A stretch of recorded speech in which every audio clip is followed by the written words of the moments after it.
cy'igihugu intwaro imbere.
Nyakubahwa Perezida wa Repubulika, mukabana n'umugabo w'ikirenga w'ingabo z'u Rwanda, karasisi kari imbere yanyu kagizwe n'abagiye kuba abofisiye mu ngabo z'u Rwanda, amasibo y'abaherekeje, itsinda ry'amabendera n'itsinda rya muzika rya gisirikare.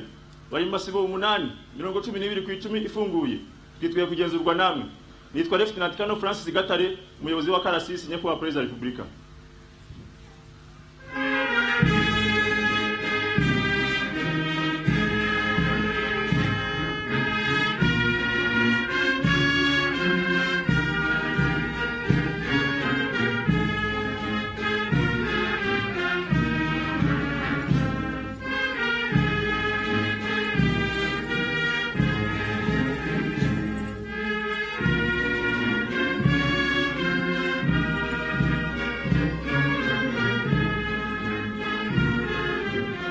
Perezida wa Repubulika, abayobozi b'amasibo. Isibo ya mbere iyobowe na Officer Cadet Chris Sengiyumva hamwe na Officer Cadet August Bikenge Mudaheranwa. Isibo ya kabiri iyobowe na Officer Cadet Isaac Ngurano hamwe na Officer Cadet Philippe Uwayezu.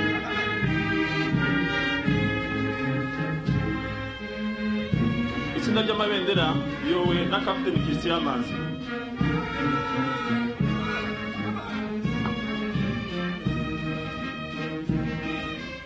Isibo ya gatatu iyobowe na Officer Cadet Philippe Uwayezu hamwe na Officer Cadet Boneri Munyandamutsa.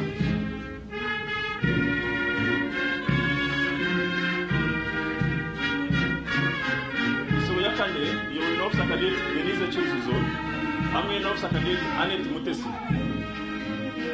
Uwungirije ni Captain Innocent Ntaganda.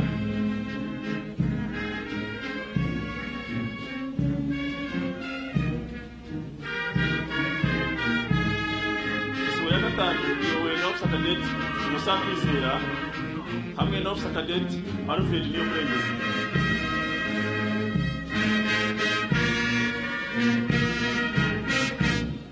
Isibo ya gatandatu iyobowe na Officer Cadet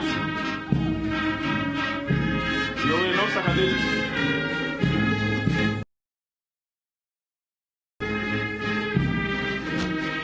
Isibo ya karindwi iyobowe na Officer Cadet Daniel Niyonzima hamwe na Officer Cadet Fulance Mutabaruka.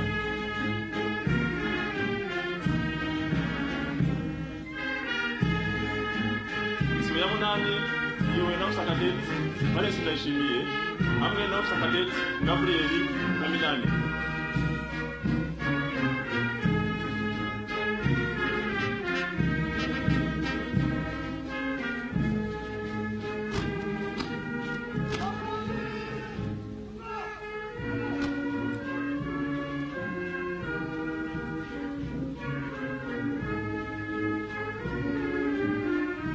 Itsinda rya muzika rya gisirikare iyobowe na Lieutenant Jean Claude Bitangimana.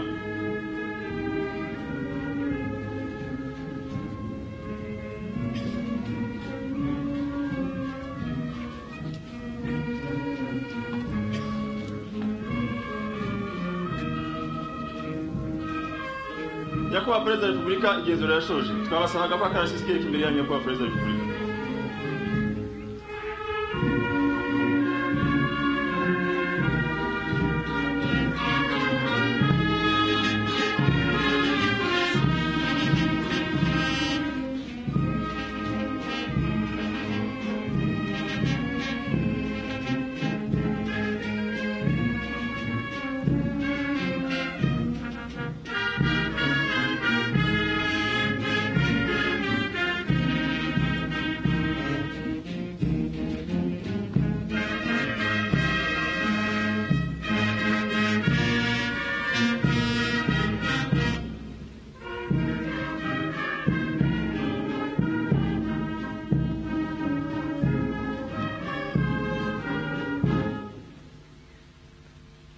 Murakoze mwakwicara.